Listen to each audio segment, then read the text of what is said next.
Weather Service in Lake Charles has issued a flash flood warning for eastern Jefferson County in southeastern Texas, southwestern Orange County in southeastern Texas, until 5:15 p.m. Central Daylight Time.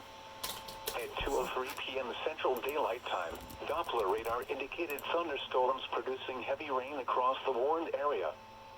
Between 4 and 7 inches of rain have fallen. 4 and 7? Flash flooding is ongoing or expected to begin shortly. Hazard, life-threatening flash flooding.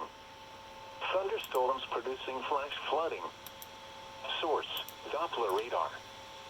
Impact, life-threatening flash flooding of creeks and streams, urban areas, highways, streets, and underpasses.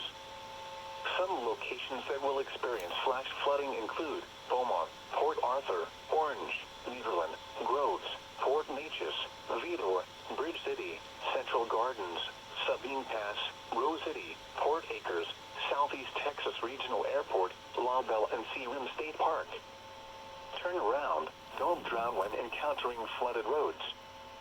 Most of flood deaths occur in vehicles. A flash flood warning means that flooding is imminent or occurring.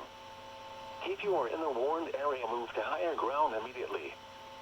Residents living along streams and creeks should take immediate precautions to protect life and property.